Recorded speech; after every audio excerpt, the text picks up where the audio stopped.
At the time or after Mr. Stillwell refused your test, did you ask him to consent to a preliminary breath test? I told him that he would have to. And what did he say?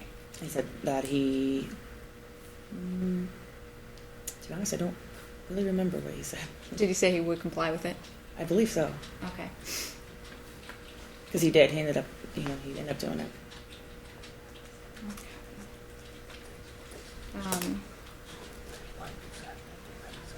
Course indulgence, Judge. Sure.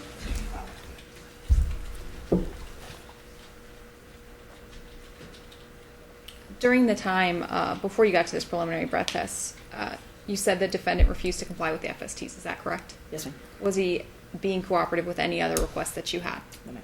And how was he not being cooperative? Wouldn't answer any of our questions, says he didn't have to, says that the DUI checkpoints are against the constitutional rights, doesn't believe they should be there, things like that. But yeah. When you ask a person to roll down their window at a checkpoint, is that an order? Yes. Okay. When you ask a person questions during the field sobriety tests or during the course of your investigation to a drunk driver, are those all conclusive in your investigation as to whether or not a person is under the influence? Yes. If a person won't answer any of your questions, what do you typically do? If they're not going to obey by any of the questions, I try the best that I can because it's things that can help them out. When you ask them if they're diabetic, or if you're diabetic, then I'll get medical because maybe you're in diabetic shock, things like that. The tests will also prove to us as well if they are under the influence. At the same time, the questions that we ask is things that we pretty much already know that's going to, when they do the test anyway, how much you've been drinking. I already know you've been drinking, I can smell it, things like that. When the defendant ultimately complied with the PBT, what was his BAC? It's 8.000. Okay. Was the defendant arrested for anything? No, ma'am. What eventually was the outcome of your interaction with the defendant? After the outcome, we had conversations with them, joking around with them, and they videotaped it. That shows on the videotape of us laughing and joking and talking about it, how he goes to every single DUI checkpoint, goes against them. I was advised by Detective Lane that go ahead and give him a citation for obstruction. Objection. It's hearsay, Your Honor. Sure. Judge Albert, for example. Okay, sustained. Did you ultimately issue a citation to the defendant? Yes. And what was that for? Obstruction. And why did you issue that particular citation? For not complying with any of the orders that we were giving him. And again, what specific orders were you giving him that he did not comply? Not rolling his window down, not going with the field sobriety tests, not complying with any of the questions that we were giving him. He wouldn't answer anything. Could you also arrest someone for obstruction? Yes. Okay. In this case, though, you chose to issue a citation. Is that correct? Yes. Now, at this time, I have no further questions, Judge. Okay. Cross, Mr. Stillwell.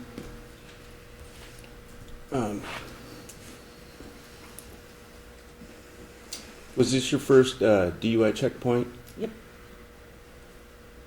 Was that your first arrest of the evening Were you the first arrest of the evening? for you? I didn't arrest you. Do you remember putting handcuffs on me at the car? Yes, you were detained. So you do recall putting handcuffs on me at the car? Yeah, it's detained, not arrest.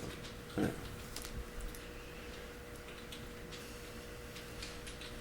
Were you the officer that was in touch with dispatch, calling in? Yes. What did you call in my incident, I guess, as? Do you call in an incident type, say traffic stop or bank robbery or whatever? You don't have a call sign or anything? I just said one detained.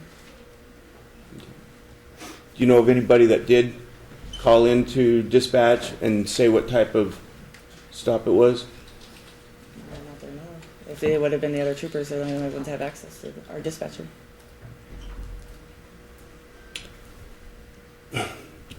I was led across the street in handcuffs to the DUI checkpoint location. Yes.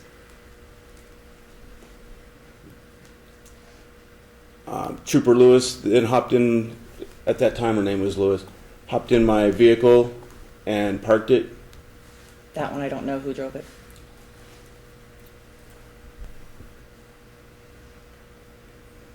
Did you witness me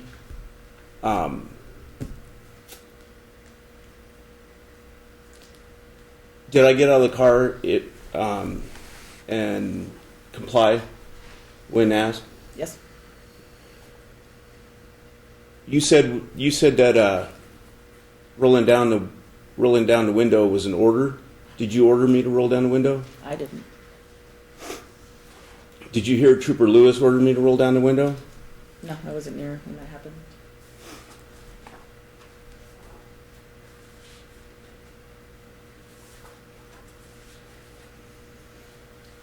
Does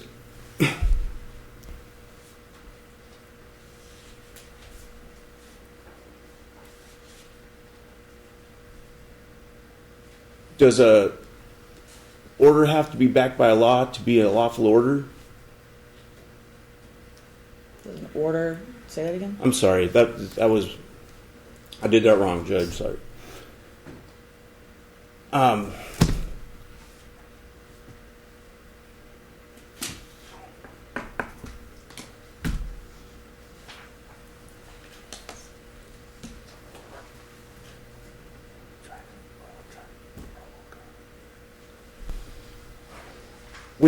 When we got to the field sobriety test, you asked me to do a walk step, Yes, sir.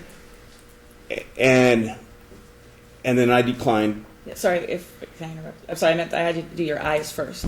Sorry, that would always be the first thing. Not Oh, walk. Yeah, it's called horizontal gaze nystagmus.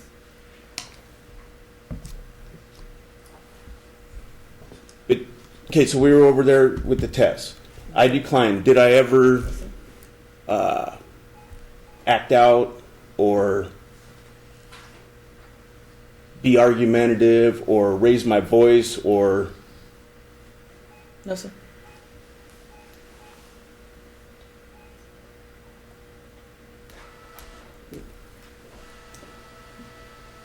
Isn't it correct that I have the right to refuse that test?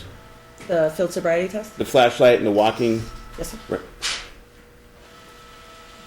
Do you recall explaining implied consent to me? To be honest, I don't know. I don't remember.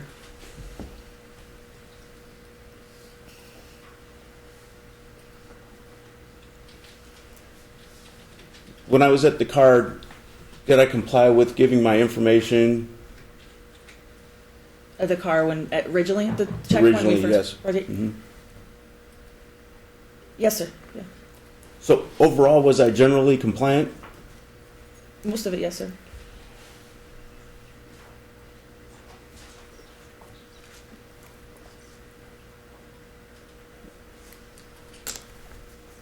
Is it true I have the right to remain silent? Yes, sir. Is it true I don't have to answer any questions? Without a lawyer, no, sir. You don't have to answer yes. You're correct. Yes, sir.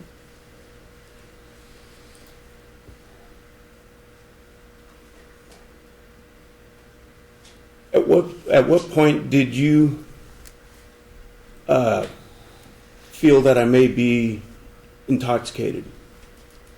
The first time when I first saw you, you saw the bloodshot, watery eyes. Is my first clue that I saw in you. What made you decide not to give me the breathalyzer test that was in the one? The one in the van. Right. I was instructed by Detective Lane, instead of doing that one, to go ahead and give you the preliminary breath test instead, because they already had a subject that was already in there doing his test. Isn't it not true that you have to observe me for a period of time prior? 15 minutes, and we observed you before you did so. We were talking to you for a while. Was there a timeline that Detective Lane was concerned about? No, sir.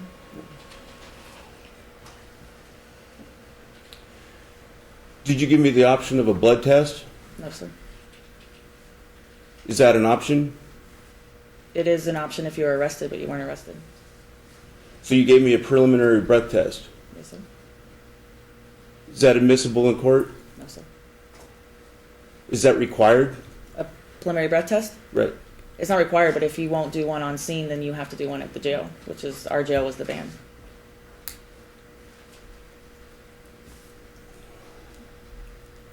Who told you to write my citation? Detective Lang. Did he tell you the probable cause behind the citation? I'm just going to object as to hearsay. Sustained.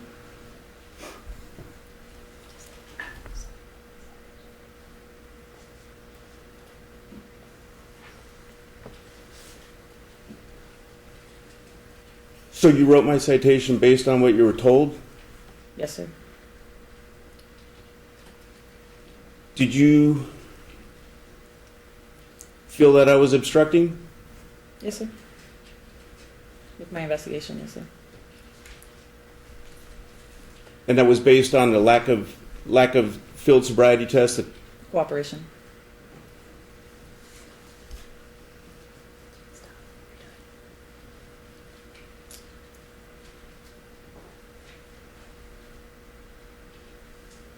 That's all. Okay, redirect. Just a couple questions, Judge.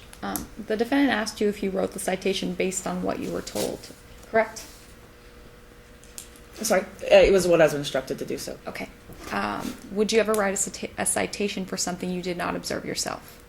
Oh, no, sir. No, ma'am. Okay. So when you wrote this citation, was it also based on your own observations? Yes, ma'am. And can you again tell the court what specific observations led you to write a citation for obstruction?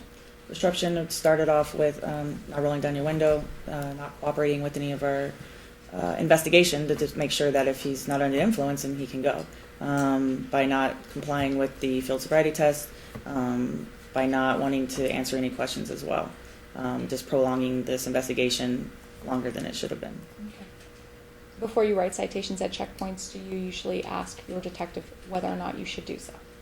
No, ma'am. Okay. That was my first checkpoint. This was your first checkpoint. So because it was your first checkpoint, were you being overly cautious in what you may do? Yes, ma'am. Okay. Is that why you spoke to Detective Lang before you issued a citation? No, ma'am. He came over. The only reason he came in contact with us is because we had another guy filming the whole situation, so he wanted to know what was going on, and so we informed him of the situation. Okay. So was this a somewhat atypical situation with the filming and everything like that? No, ma'am. The detective has seen it at all his DUI checkpoints, so he knew what was going on. But it's not anyone you pull out is not going to have someone filming you. Okay. And hypothetically, without, even if you hadn't spoken to Detective Lang, would you yourself, as a trooper, have had enough probable cause to write a citation for obstruction? Absolutely. No further questions, Judge. Okay. Trooper, you testify that it's not against the law to not answer questions. Yes, sir. You testified that it's not against the law to refuse the field sobriety test. You testified that you did not see me refuse or not roll my window down farther. I didn't know. I didn't see you. You didn't see the window. Oh, I saw the window, but I didn't see you do it. The interaction. I didn't see the interaction with you and Trooper Lewis. I saw the window where it wasn't rolled down. When they pulled you out, it was only about 3 inches down.